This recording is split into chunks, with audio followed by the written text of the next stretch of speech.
Here we go. I'm going to start with a land acknowledgement. Malamaina. I live and work on the unceded ancestral lands of the Coast Salish people.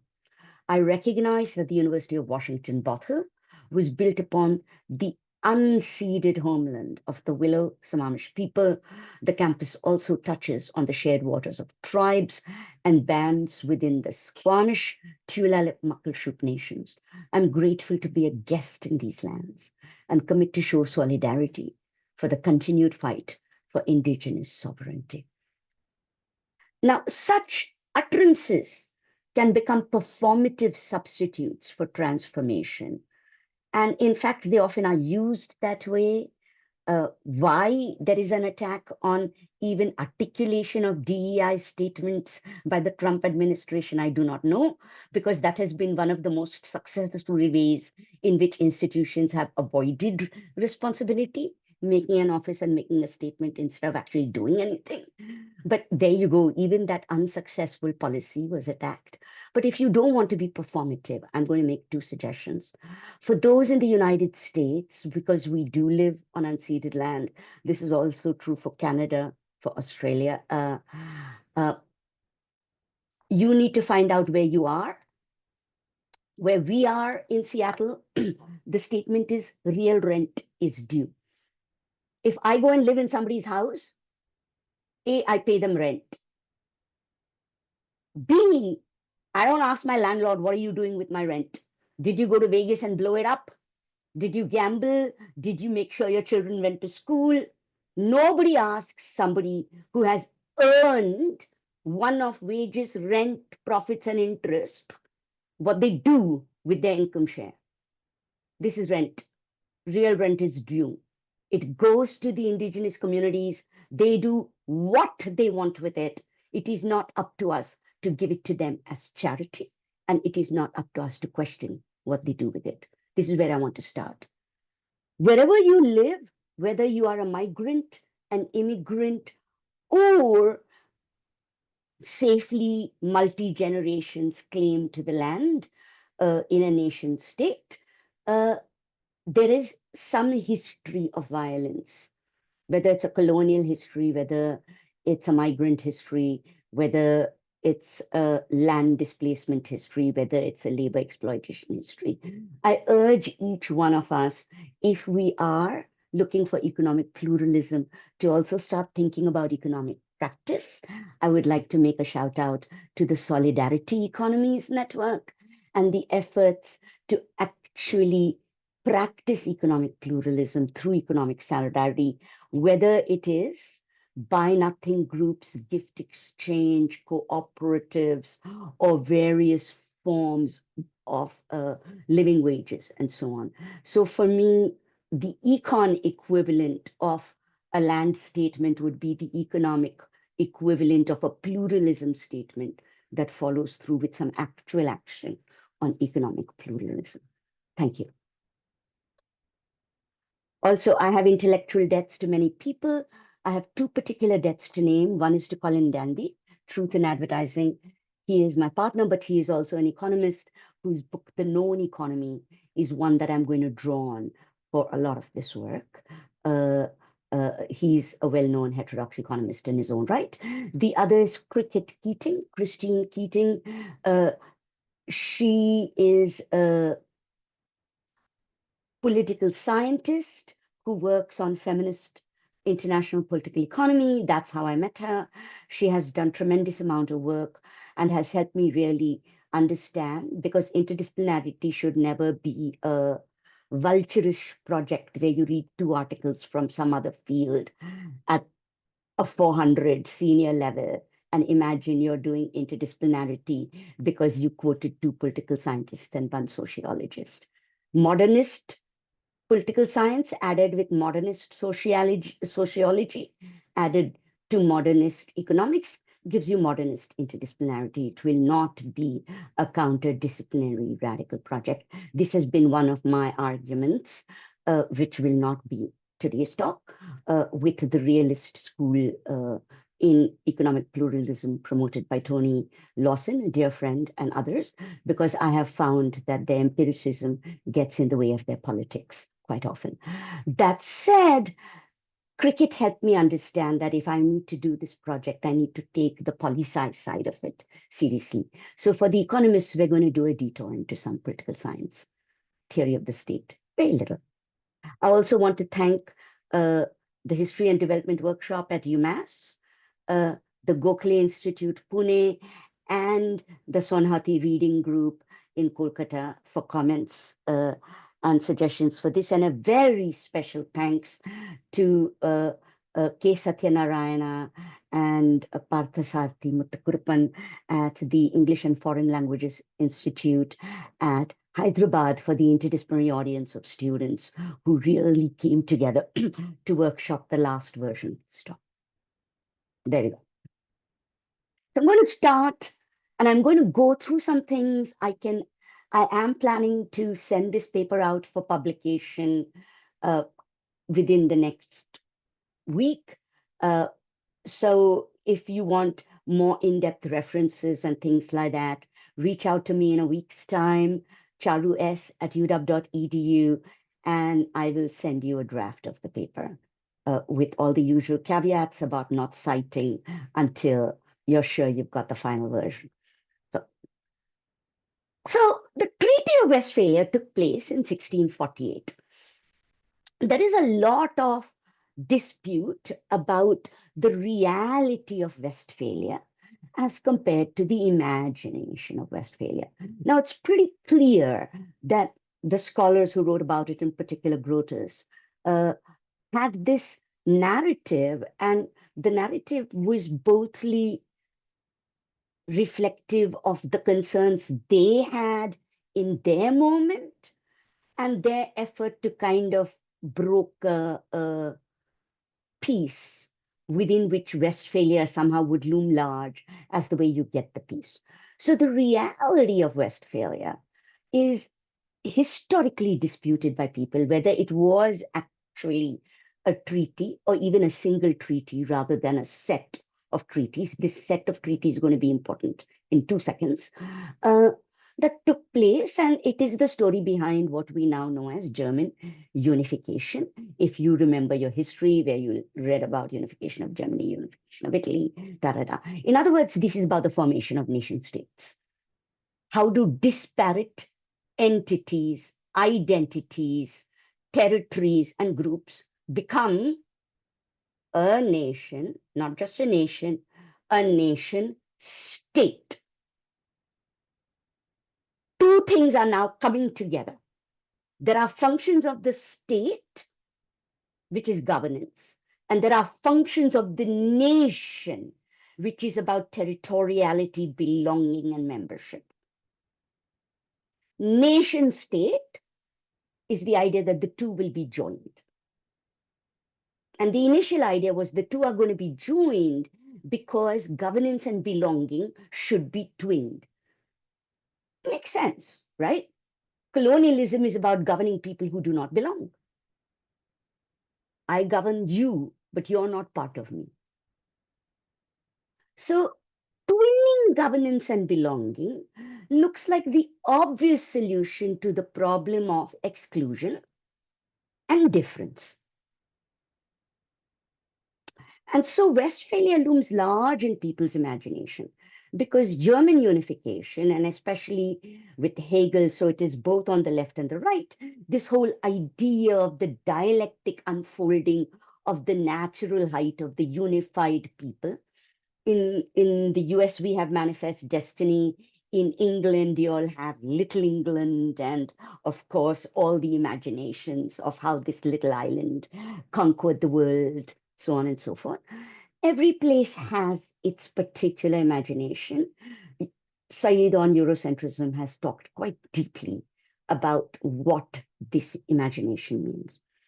But what you have to remember is after World War II, people thought we faced the same problem. The problem was that the Jews were viewed as outside. So somehow that Westphalian imagination was not able to absorb that difference. completely. It was also clear you were going to have decolonization, if not immediately, then over the horizon. Pax Britannica was falling, Pax Americana was rising. So you're going to have to come up with a mechanism to form nation states. And the very first place they had to figure this out was what we now know as the State of Israel. So the way the problem was going to be solved was to use the Westphalian imagination to say, this is how people get rights. You get your own country. You will belong to that country. And then that country, you will be a member of that state. There will be democracy. That state will protect you. There will be a democratic process of representation and control. We will use the European liberal theory imagination of state and civil society, and how good states will have civil societies that have democratic processes that control the state, and the state will then govern them. So this would be the Charter of 45. And because there was an understanding that there might be what today they call rogue states or bad states. I don't know when the US will be named one, but right now, some are rogue states, some are not. But this is 1945. By the time you come to 48, certain things are becoming a little clear. Some of it is genuine. Some of this is basically a real worry that if these people get to do their own elections, they may elect people who don't like us Europeans. So we're going to have human rights, and the human rights will protect the rights of the minorities. Now, some of this was genuinely about minority rights. But if it had been implemented, certain kinds of violations of minority rights around religion and around race taking place in Euro-American spaces in Australia would not have happened. There was the other fear. What happens to white minorities in decolonizing nations? Or when, having practiced divide and conquer, you leave and the structure of divide and conquer of pitting Hindus versus Muslims, Hutu versus Tutsi, this versus that, remains in place, and you want to call it ancient tribalism. But you might try and project that into the past, but the geopolitical reality remains that that's the structure. And now you've got two groups contending for the same territorial geographic space. What do? And there will be minorities. So in addition to the charter, they add in 48 the Declaration of Human Rights. This is very important. What is important here is that human rights came after the charter. So it is not nationality that is supposed to secure human rights. It is other way around. Human rights is supposed to be a supplement to give you something nation state did not give you. That is how it worked. And that means institutionally, in the United Nations, the instruments of political governance, including veto power and the Security Council, are stronger. Bretton Woods, which was the economic governance and Keynes was part of, and if you want to learn more really about Bretton Woods and the creation of that, Colin Danby's two books on this are just really wonderful, especially a history of the origin of the GDP and the origin of the GDP in the establishment of the State of Israel, if you're interested. This is something we don't often talk about. GDP emerges before states emerge. So we present it as if the GDP represents the state. The reality is the GDP legitimizes an economy that never existed to begin with. Otherwise, there is literally no reason why my income and Elon Musk's income should be added together as if we all live in the same world to form a single GDP. Accounting-wise, why?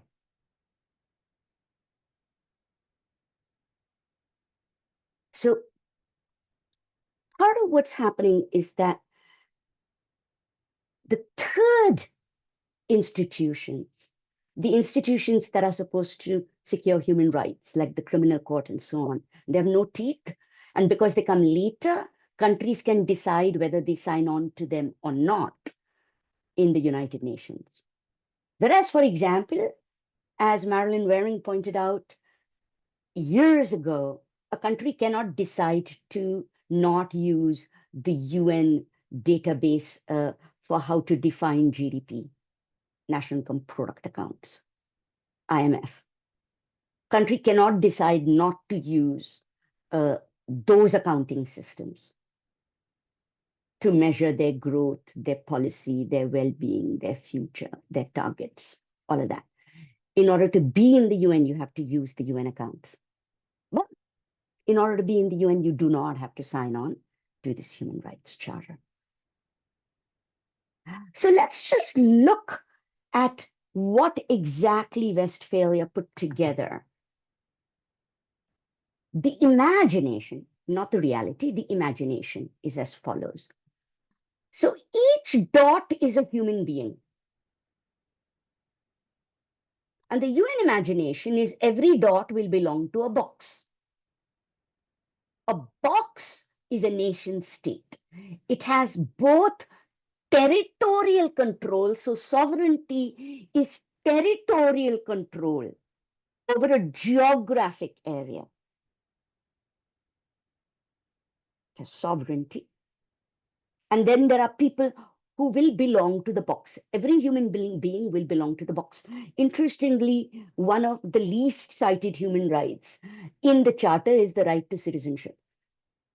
It's actually there that somehow, somewhere, there will be a right for you to be a citizen of some state, and you will see why in a minute. You will belong to a box. Their box will be a good box, a human right box, a good democracy box. There will be a relationship between you and the state in that box. You will be a citizen of that box. You will elect your representative. And then that box will send someone to the UN to represent you. So none of us has direct access to global policy making at any level. It's not just that our countries failed us. It's that there is literally no mechanism outside a nation state for any human being to get representation in the United Nations decision-making process. Now you can already see what's going wrong with this. The first thing I can think about is the relationship between the boxes. Some boxes are big, some boxes are small. Some boxes have veto power, some boxes don't. Some boxes may have other things going on in their relationship with other boxes. That's not. Okay. Second, box to box, state to state, you might have, and this is something that people who study global political economy or international political economy, or especially international economics focus on, is the idea of country to country relation. Right now, we're in a trade war. Most of this is bilateral. It's not going through WTO. It's not going through UN. There is direct tariffs put against particular countries for particular reasons. It's all bilateral. During the Cold War, there was a lot of direct intervention by the United States. We call this imperialism rather than colonialism because it wasn't classic colonial governance of territory. Instead, it was control of box by control of box. That is, I control your government. I will do as Trump now decides, evacuate Gaza and make it into the Riviera of the Middle East, country to country, state to state. Second, all of this assumes I belong to a box, right? How do I get to be in a box? And this is the first and most important feminist insight. Since the UN and under Westphalia, every territorially sovereign nation state decides for itself how you become a citizen. That is one of the definitions of sovereignty. I get to decide who is a member of my country. Otherwise, you will flood me. This is the European fear. You will flood me with all these immigrants who will then vote, and they will vote me out of power. And then suddenly I will become some kind of brown country, right? So sovereignty is defined by the right of a territory. And one of the first things you will do as a territory or a new nation is you will write a constitution. That's the first thing you will do. And the first thing that constitution will do is to decide citizenship. And this is what you want to know. Citizenship is genetic. It is birth-based. There are pathways to citizenship if you were not born in a box. But the first rule is that citizenship, automatic citizenship, is defined either by your parentage, and this is patriarchal. So until quite recently, not only did you have to be the genetic outcome of people from a country, those people had to be married. If you were born to a father and a mother of British origin who were not married, if your mom was American, your dad was British, but your dad hadn't married your mom, you could not be a British citizen. So right now, my spouse is able to be a British citizen. Why? Because his parents were married. If they weren't married, too bad. Never been born in the UK. We visited, both of us have had holidays there. But it's a very interesting thing. So it's genetic, which means, and this is the first feminist insight, reproduction, biological, not social reproduction, not labor, literal genetic reproduction, biological reproduction is central to the single most important way anybody can access any rights in this capitalist world.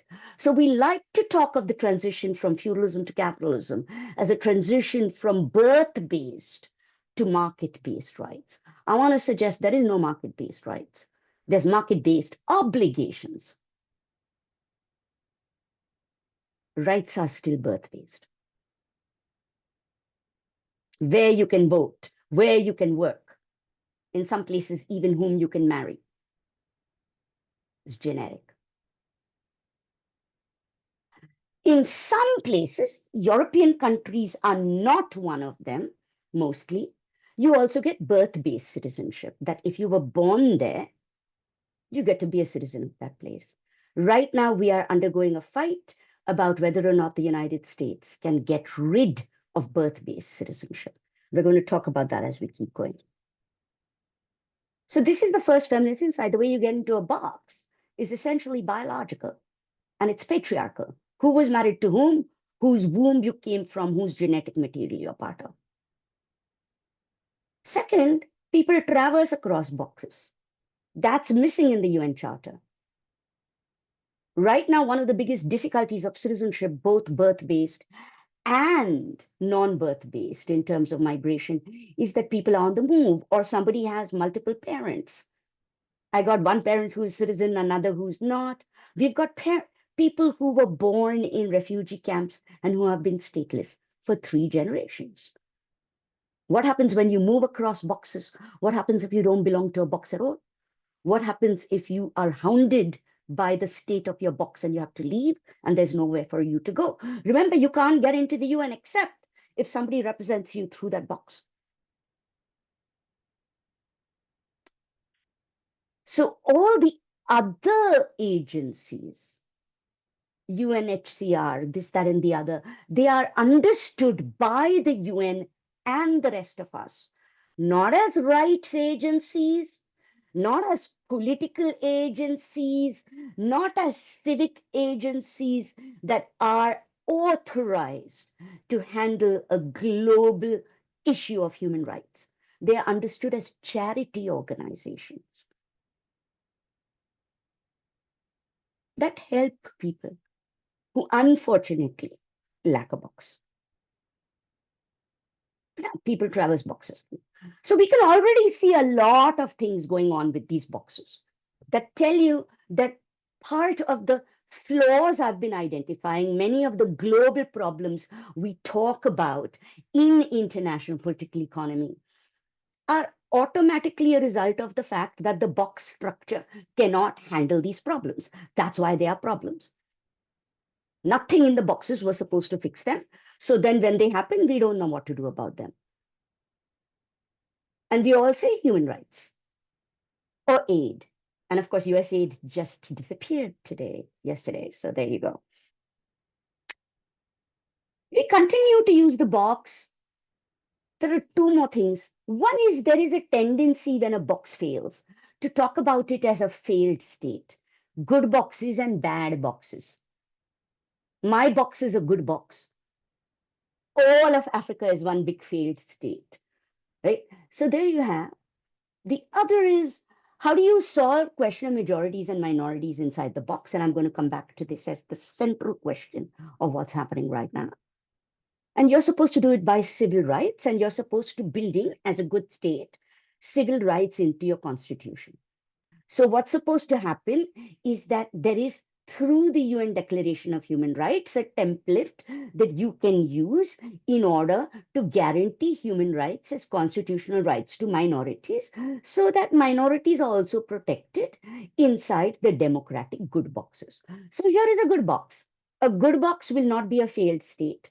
A good box will be a democracy, and a good box will have a constitution with civil rights.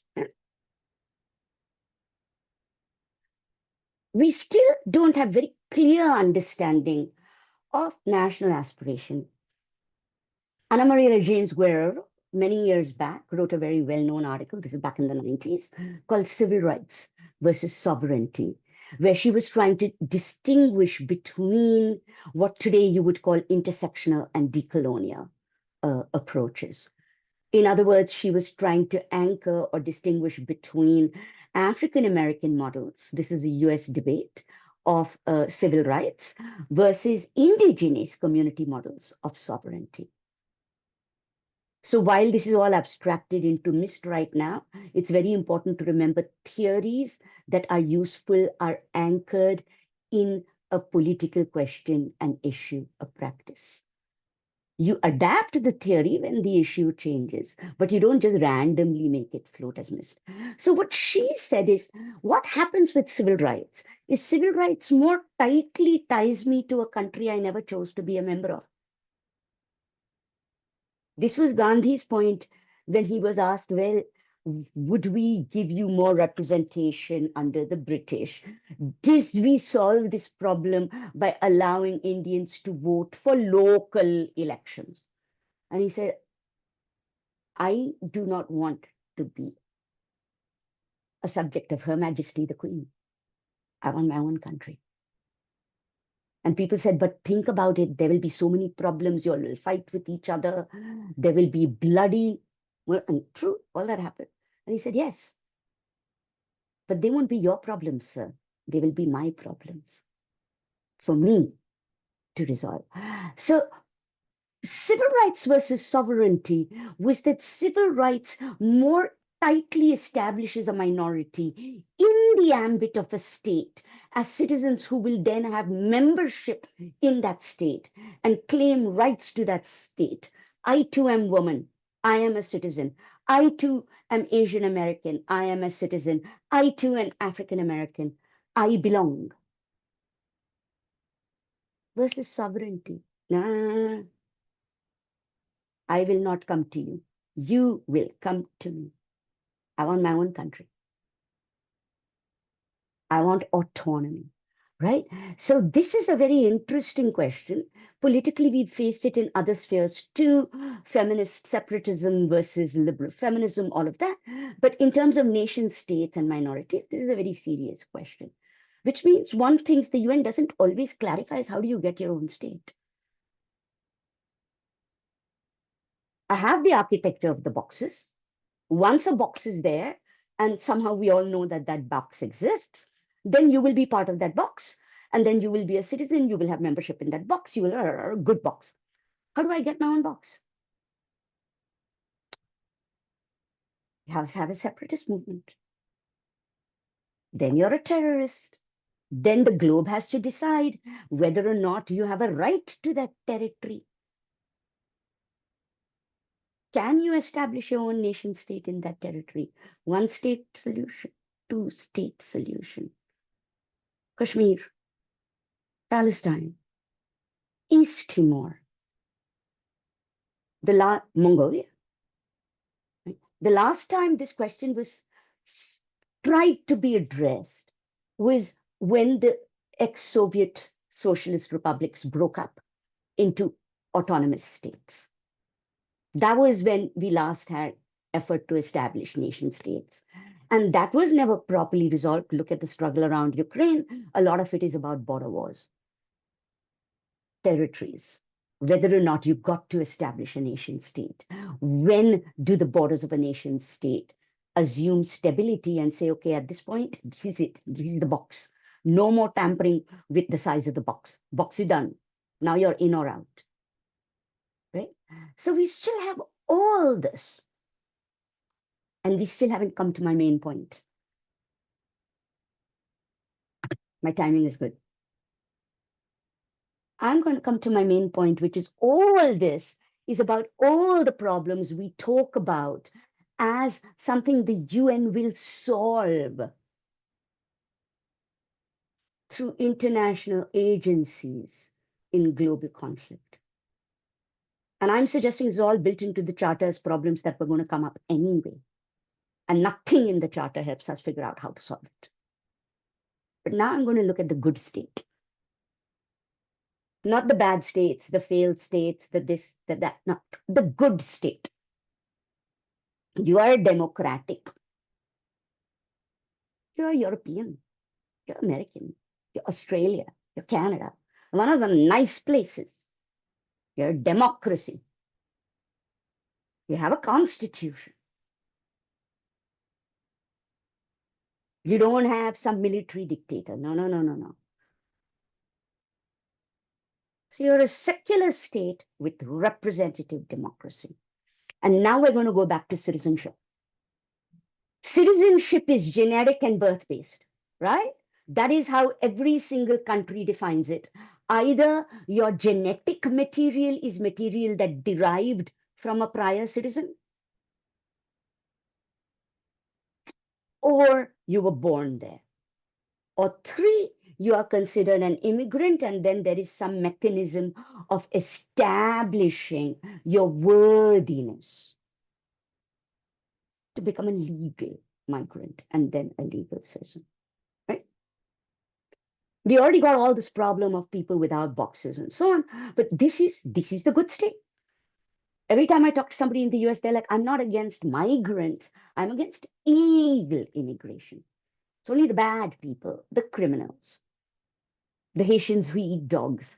Otherwise, I'm fine. So part of what it is it's a demographic calculus, which means who wins in a democracy? The person with the most vote wins. And if citizenship is a demographic calculus and voting is a majoritarian win, then it follows the way I win is to have more of my people and less of your people. That's it. That's how I win. More of my people, less of your people. So cultural identities are not the problem with democracy. Everybody blames woke and Marxists in particular, and I'm a Marxist, like to blame new left, identity politics, this, that. for undermining working class, for destroying true left, all of that. They never explained to me when the working class became white male working class. That one thing. But two, what happened to our materialist institutionalist analysis? Why do we treat this as a cultural epiphenomenon of false consciousness? It is a natural institutional material outcome of the voting process, just as Mike Burawoy pointed out, the hidden injuries of class or managerial control, manufacturing consent to the idea of a meritocracy or whatever is a material outcome of the economic process. This is a material outcome of the cultural process, of the democratic political process. So the political process creates cultural identity as an easy mechanism to sweep up a voting bloc. Every 3 years, every 2 years, every 4 years, I have to sweep up votes. I have to find a quick and easy way to do it. Sudipta Kaviraj has tracked how caste identity in India shifted from 47 when we became independent, and then 50s we adopted our constitution, 60s 70s voting became more serious. By the 80s, early 90s, we figured out, political parties have figured out how to use caste identity for vote. By 90s 2000, caste is playing a completely different role in the electoral logics of India. Right? It's unfolding. World War II happens. We're all really upset at genocide, the horror, colonialism is terrible. We want to vote, but oh my God, what will we do? If so many Muslims show up in Europe, who will win the vote? My God, anchor babies. I know they're refugees, but what if their kids vote? So what we are seeing right now is a global white panic in ex-white majority states, which is now targeting the body. So this is the final feminist point. One mechanism is, of course, cultural identity. Another mechanism is to control who can vote at all, constitutionally, which is, of course, a genetic proposition. So first, population control has always targeted minorities rather than majorities. Right now, even as people are complaining about too many children by those immigrants, there is a tremendous amount of pressure in most countries for upper middle class women, good citizens, to have babies. There is a rise of pro-natalist policy. There is a tremendous amount of concern. What will happen to Social Security? What will happen to elder care? Nobody says the easiest solution is, please let in people from younger countries. They will take care of your elderly. No, they want your people to have more babies, and they want the women, their women, to do the work. So population control will target minority. Pro-natalism now is on the rise to target the good majority. There are increased resistances to birth-based citizenship, which was at least supposed to handle the issue of boxlessness, so that even if you all were refugees or if your parents were moving, and just remember,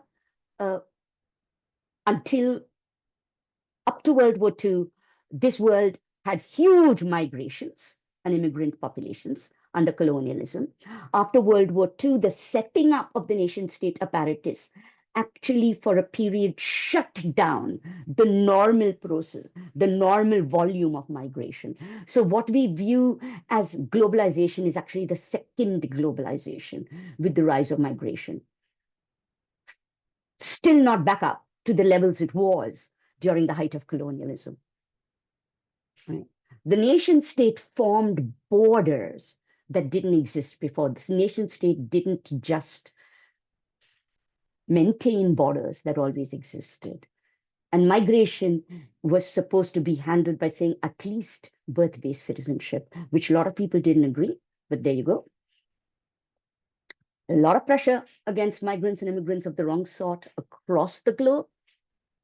And one of the most interesting things, and this is going to be where I end, is that social welfare states, who are often held up in economics as an example by feminists of what a good democratic state looks like, the good state,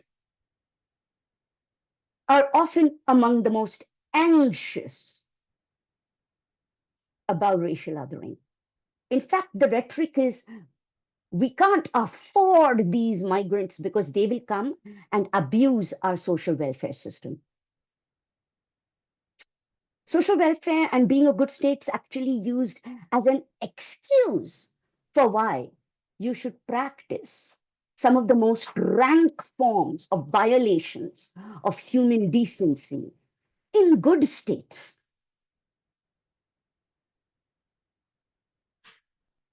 I've talked about these examples. They've been woven through. But I'm going to end with this question. What does it mean then for economic pluralism and feminist economics in particular to center civil rights and the social welfare state as our policy for how we handle gender issues? That has been at the center of most heterodox economic work on care, on pluralism. We turn to the state. We turn to the state. We want more taxes, and we want that state to support women, good women, who work hard and have childcare so that they can work and they can raise, why? Good future citizens. In fact, the logic behind which feminists advocate for the social welfare state is the logic that we will be the producers of future citizens, future workers. We deserve this because we will safeguard the bucks. And I think it's time for feminist economists to ask themselves why we imagine we can do this and yet escape all the pitfalls, all the problems, all the difficulties of the Westphalian imagination in terms of what it fails to account for. This is why feminist economics has had a very poor record when it comes to handling things outside the citizen-state relationship, which means we aren't intersectional yet or global yet. Thank you. I'll end there.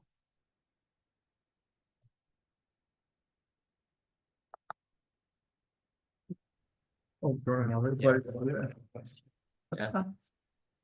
I'm going to ask someone to, let me see if I can see the chat. So either one of y'all will have to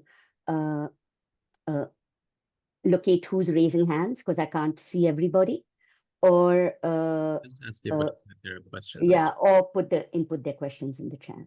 Yeah, well, thank you for the wonderful talk. And anyone on Zoom who has questions can just put them in the chat and I'll read them out. Everyone here can, start thinking of questions, but in the meantime, I do have a pre-submitted question from someone.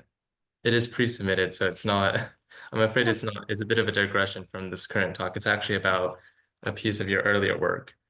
So they ask, in post-colonialism meets economics, you write that this intervention is not aimed at producing yet another subfield of economic heterodoxy, but rather to provide a cross-cutting frame in which we can rethink a variety of heterodox evaluation traditions. 20 years after the publication of this book, are you optimistic about the opportunities for post-colonialism as a cross-cutting frame in economics research? Yes and no. I would say that what has made me optimistic is not the institution of heterodox economics. I haven't really seen that much inside, say, Association for Heterodox Economics or other places.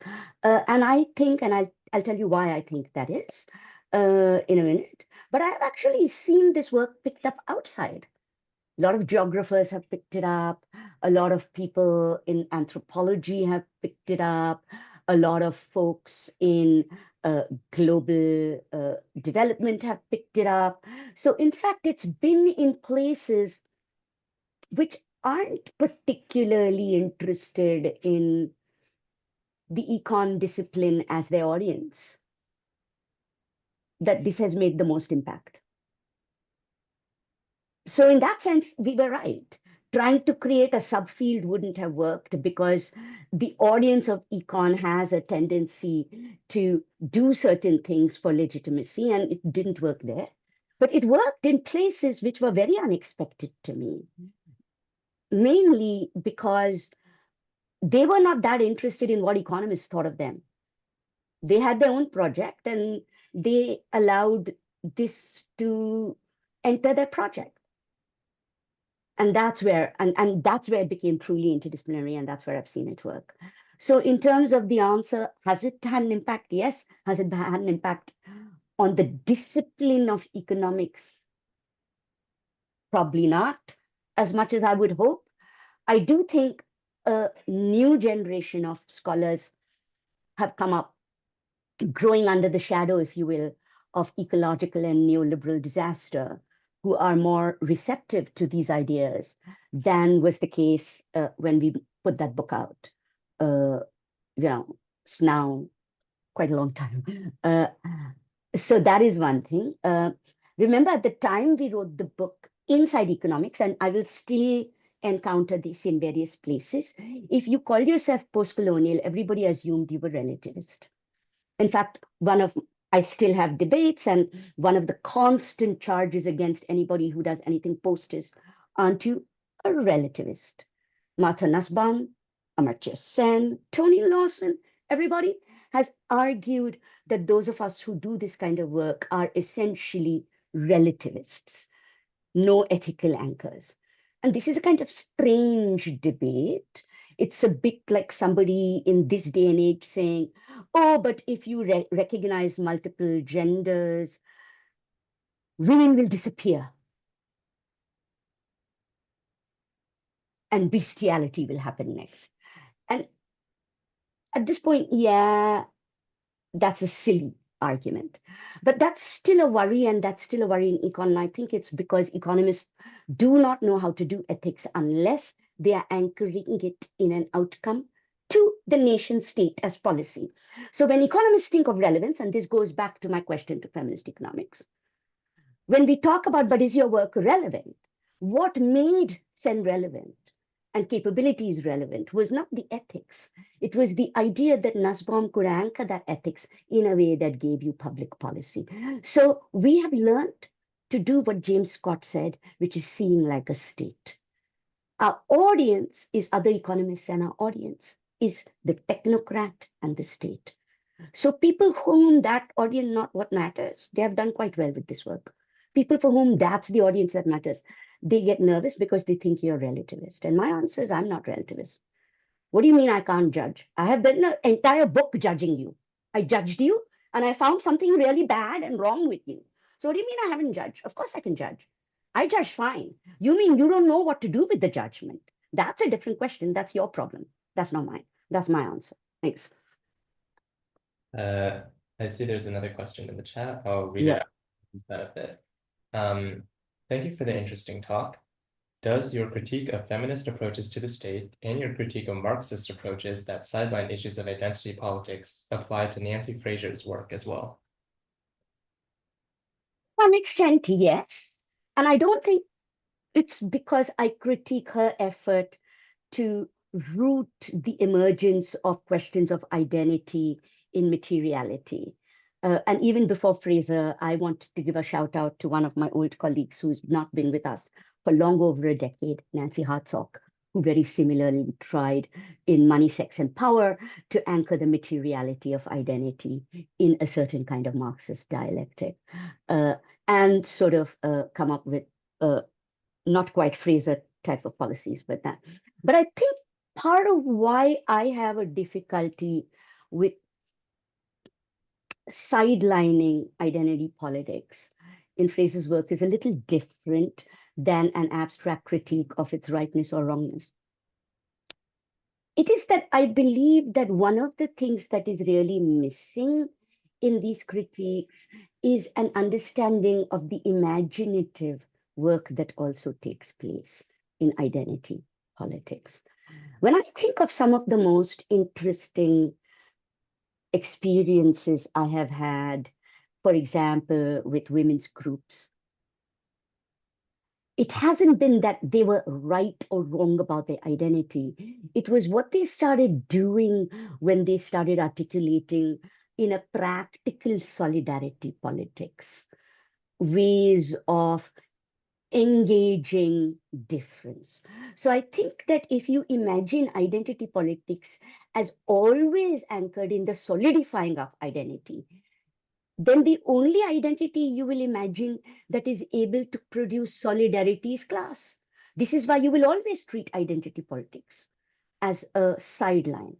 But if class can be both class in itself for it and class for itself, and other identities are also material, emerging out of sort of material elements. And I have tried to argue, this is my current work, it's not published, but I'm trying to argue, for example, that certain types of identity imaginations around caste, for example, are anchored in modes of production around, say, agrarian structures in some places, compared to indigenous, what we call indigenous decolonial.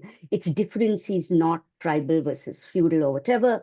It's that the materiality of forestry is very different. And it's not surprising that certain type of materiality generates certain type of collectivism around resource management, which is very different than what emerged under slave systems, what is emerging under feudal systems, and so on. So, but I don't want to be too determinist about it. I do think that old modes of production way of doing it was a terrible disaster because it was teleological and it tried to rank order societies from better to worse and so on. But I think that that material practice, kind of like in feminism, uh, enabled an imagination. And so in engendering feudalism, one of the things I did is, while I do have critiques of Fraud Resnick Wolf around that idea that the household is feudal, I think one of the most interesting things is that feminism was able to twin some of the ideas of equality with some of the ideas of reciprocity and care. Something that class was not by itself able to do. And I think decolonial might be able to twin some of the ideas of consensual decision making and governance with ecological resource management, something that abstract Marxism has not been able to do. So for me, it is not merely the empirical rightness. This is why I think Tony Lawson's empiricist project really misses the political mark. It is about, to the extent that heterodox economics is not purely about mirroring reality in that sort of old imagination of social science as the unbiased mirror of the world, but as participating in narrating reality, then I do think that we need these imaginations. And I think getting rid of them is a big mistake. So dismissing, this is one of the slides I didn't get to, but one of the things we need to do is to stop poo-pooing and dismissing people. Oh, queer identity. My God, can you imagine they want us to say they, them? The same people who understood that making sure that people at your workplace did not call you Mrs. Danby, which has happened to me, by the way, even though I am also an independent economist, are the ones who are like, all, I don't know what to do. I won't be able to change how I call your pronoun. Really? You change like that the moment a woman gets married. I don't see any problem with this. You find no difficulty when somebody stops being untenured and becomes tenured, calling them, instead of lecturer, calling them professor. Like that, you change titles. You have difficulty with this. It's nonsense. So I think that some of the poo-pooing is just silly. It's alienating. It's anti-solidarity. And some of it, if you're really true that there are no stakes, then why are you fighting it? If there are stakes, then explain the stakes. And to me, the stakes is a loss of really deep imagination of practical solidarity for movements. That's why I really think that's a wrong direction for the left to take. Thank you. The next question in the chat is, would you argue that the UN nation-state model, with excluding citizenship policies and an aim to shut down migration, was a factor in accelerating decolonization? It was a factor in accelerating independence. Now that there is a movement called decolonial, and I myself have written a book on post-colonial, I do not want to confuse the rise of the post-World War II nation state with the kind of anti-colonial imagination of the states we would create, which was part and parcel of the post-World War II imagination. I will now name Bandung, though people never talk about it. It was the failure of Bandung that leads to very clearly the rise of post-colonial studies as an intellectual field. If you read subaltern studies, it's all over. It was the failure of South-South dialogue. It was the failure of creating an actual bloc of the third world in the United Nations. And it was the absolute failure of Bandung to address or handle anything, including the Vietnam War, which was part and parcel of why many of us understand that absolutely none of us want to go back to the colonial era. But that does not mean that we are therefore going to clap our hands in joy for the nation states we did get, which were a failure of the promise that we wanted. We're going to keep fighting for that. So yeah, shutting down migration was a factor in accelerating decolonization. But I don't think we succeeded in shutting down migration, did we? All we did was that we accelerated the creation of territorial control of states in particular areas and hardened the borders. We still have to come up with a proper way to handle migration in citizenship. And that's going to have to be global. That's my answer. Does anyone here have questions? I do have some, but I would, let anyone else go first. Okay, I'll go ahead with my questions. Well, I'll go ahead and ask a question, which is a bit of a digression because I do want to ask this quite a bit. Has been about 3 years since I read your book, Structuralism and Individualism in Economic Analysis. Yes. So this might not be the most accurate summary of your ideas, but my understanding in the book was that the contractionary devaluation debate that economists are trying to make progress through empirical research, but then as you explicate, the fundamental issue is a philosophical difference in point of view, and any new empirical results end up being interpreted in line with the philosophical point of view, and so it doesn't actually contribute. I wonder, it has been 20 years since the publication of that book. I wonder if you can give an update on that situation and if you think that speaks more generally to tendencies in economics in general. Yes. So first, that was my dissertation. It's been a long time. So in terms of update to the book, I still teach international political economy. And I do think in terms of updating the issues, I think the work Kanchana Rawanpura and Jayati Ghosh and others have done to indicate that the debt crisis has not disappeared. So for folks who want to know, I was a teenage liberal, 82, I finished my 12th grade and I did what anybody in India did. You either went to IIT and became an engineer, or you went to medical school and you became a doctor, or you became an economist. I became an economist, went to econ. In hindsight, maybe I should have done a different kind of degree, which was more interdisciplinary, but it worked for me. And what was I going to do? Remember back in the day, prior to the rise of neoliberalism in the 80s, and especially in the rest of the world, economics was not the handmaiden of business. Economics was the handmaiden of policy. And policy was the state development policy. That's what it was. In fact, the only people who went to business school were people who were considered too dumb to get into econ departments. So that was pretty much it, right? Who went for a business degree? Yeah, someone who's going to join his dad's business, doesn't really have to work. You're really smart. And econ departments didn't live inside business schools that much those days anyway. So I joined. 82. What am I going to do? This is my aim. I'm going to join the World Bank or the IMF, and I'm going to solve poverty as a policymaker in the third world. This is 1982. This is also the year the debt crisis starts. By 1985, it is pretty much clear that that model of development, which was part of my upbringing, truth in advertising, both my parents, my mom was an academic, my father was in the civil service in India.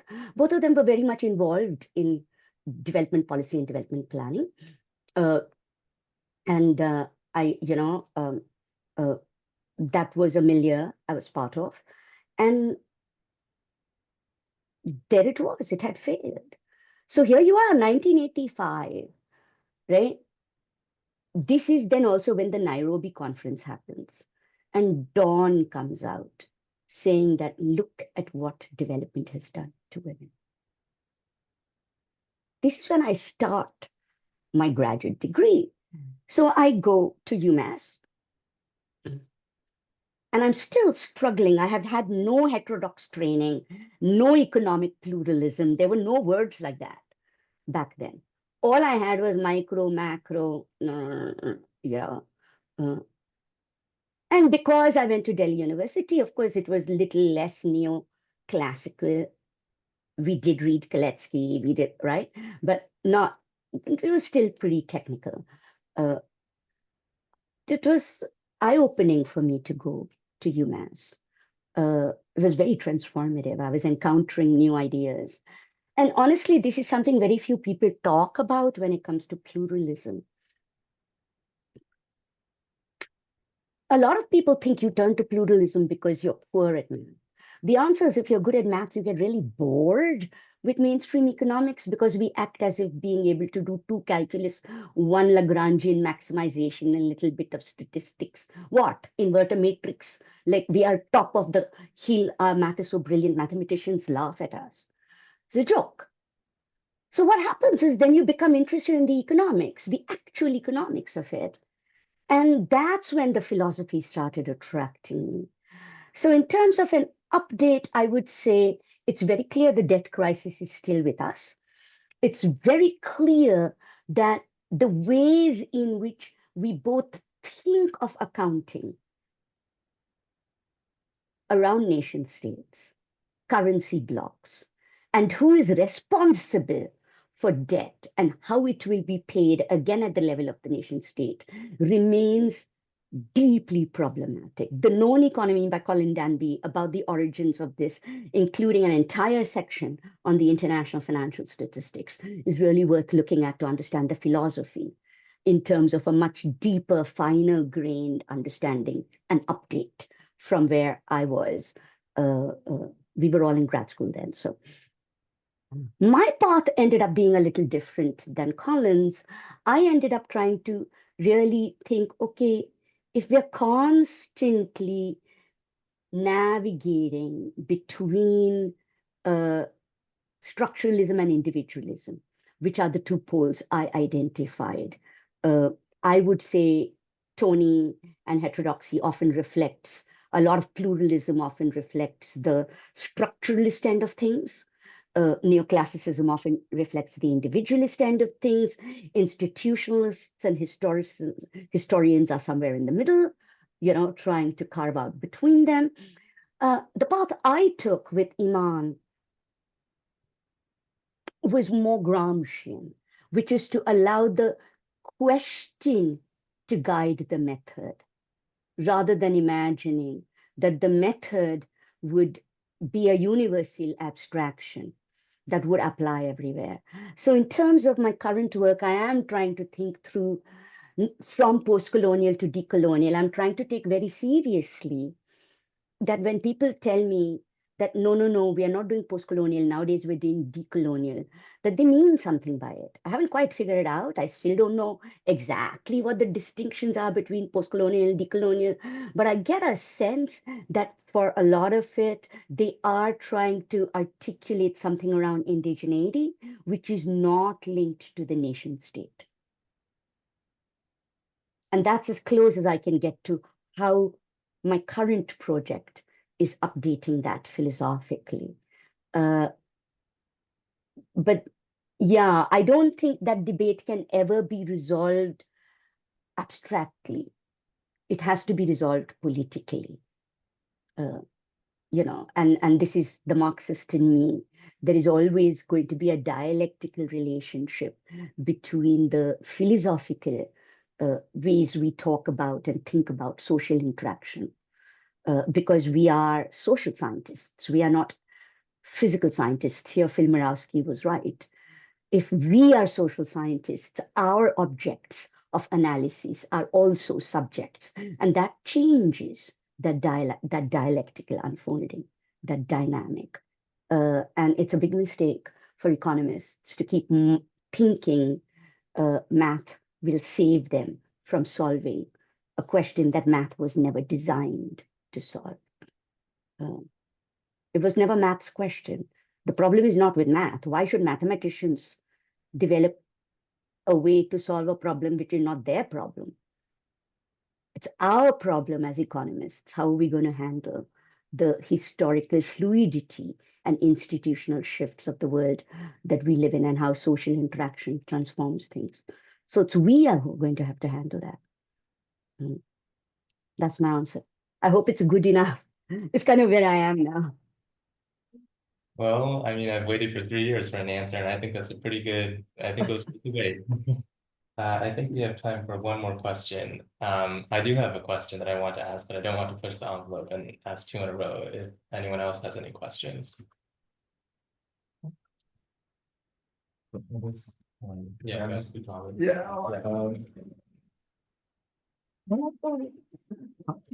Thank you for the talk. Coming from anthropology, I do feel a lot of resonance of what you just discussed about the intersection of capitalism and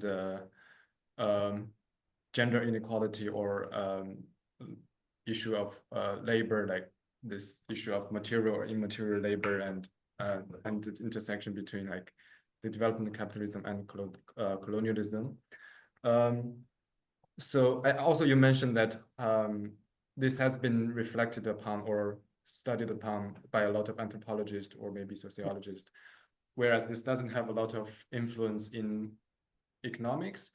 However, like economics is still the dominant discipline within social sciences, and I guess most people or policymakers look to economists for policy advice, whereas anthropologists are definitely very marginalized, I guess. I don't know if there's any way for economists to, I don't know, to take into account more like perspectives or research from anthropologists or from, more from other disciplines that can contribute a bit more on these very intricate issues of like very specific relations of inequality and hierarchy that is probably not explored in mainstream economics. What's your thought on this? How to come to? I have two thoughts. One is optimistic or defensive rather of my discipline, and the other is very pessimistic. So first, I will say, as a field, economists are beginning to understand that those of us who live in the academy, at least, that we look stupid. We didn't care when we looked stupid to political scientists and sociologists and anthropologists. But right now we look really stupid to our chemist friends who work on oil. And we look really poor and bad to our health sciences medical friends who are doctors, and we look really silly to our biologist friends who work on the environment. So the fact that many of us grew up with science envy, this is a sociological phenomenon of where econ attracted many of its folks, and that we are essentially, by a lot of those folks, not only looked on as hack engineers, but as engineers who broke the bridge and aren't even capable of understanding that. There is a lot more anxiety in the field about being more realistic. So in a way, the changes in the world have reached the point where more and more economists are taking this seriously. So that's one thing I would say. I think there is more openness to pluralism, but there is going to be, and this is always the case, this was true in women's studies as well, by the way, it's not just econ.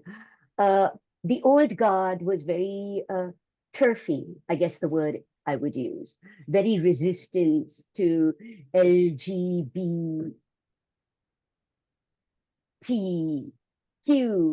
to be added, and they even didn't like gender. They wanted to be women's studies. And it wasn't like they opened great arms and welcomed everyone. I remember I was on the wrong side of some of these fights for a while, because as feminist economists, we focused so much on social reproduction and birth. We never really focused on sexuality. And the only thing we talked about in sexuality was prostitution. So we were completely unprepared theoretically to really take on the full panoply of what this would mean for our analysis. And it really took work by Lee and others, coming out of labor market discrimination first, and only later into health and households for the changes to trickle through. So I think it's happening. I don't think it will necessarily be fully interdisciplinary, because there is a protocol under which econ absorbs ideas from other disciplines into econ, and this is market fundamentalism. Yaya Madra's work is really good on this. You can think of it as the update of my book, Structuralism and Individualism in Economic Analyses, where I look at the structure of economic thought between macroeconomics and microeconomics, and how that shaped the terrain, both of what we were taught, how development econ unfolded, and how policy happened. And he talks about how, for example, people get very excited about behavioral economics, which is essentially warmed over sociology and warmed over psychology. And the key is that formalism allows them to mathematize what originated as a political insight and convert it into an abstract, dehistoricized, universal insight about human nature with zero political implications, except what? Nudge or something like that, right? So part of what you're going to get is that we are a field which lacks, for example, so this has actually been debated at the American Economics Association. I know that in other parts, in Europe, for example, there's a code of conduct, but the American Economics Association has no code of conduct. And whenever I tell this to people in other disciplines, they're appalled. They're appalled. There is no disclosure requirement. There is no funding disclosure requirement. There is no requirement that you do not actually profit by doing research on research subjects. I mean, nobody else in any other field gets away with this. And there is a struggle to prevent this from happening, because many economists make a ton of money by shilling for corporates. And that will disappear if that happens. So I think there's a very material reason this is not going to work. Most of them just want you to depend on the goodness of their heart, even though they go around talking about everybody else in the world as being receptive to incentives and costs and benefit. We apparently somehow are not shaped by our own theories. So this is a real problem. And the second is something we have noticed. Political theorists used to have a lot more influence than economists for a while, This was when strategy and game theory was about war and things like that, and that was more important than economic analysis. Econ gains prominence later. Now, as economists have started trying to talk more and more about alternates like anti-poverty and so on, you can begin to see the role of economists even in planning commissions disappearing. So right now in India, it's interesting. Like for a long time now, planning commission has hardly included economists. They're coming straight out of business schools. They're coming out of management. So in many ways, the rise of the business school was in order to get a direct channel or had the consequence. I don't think that's why it happened. I think it was something that they found that they would make more money by just teaching those undergrad classes themselves.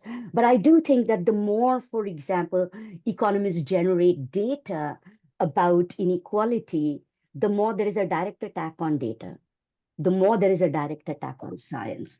So I'm actually not sanguine that even if we finally get our act together as a discipline, we will be able to intervene in the logics of the state. That's where I wonder if the state is where we should be posing so much of our attention. Whether things like solidarity economies, grassroots movements, maybe that's where we should be. I mean, really, like even if I got into the government, what impact, like even if you got into the current Trump government, what would you do? Right? So yeah. All right. Well, I think we don't have any more time. So thank you very much on behalf of myself and behalf of the entire Cambridge Society for Economic Pluralism for your enlightening talk and the discussion afterwards. Yeah, thank you very much. Thank you for inviting me. Bye-bye.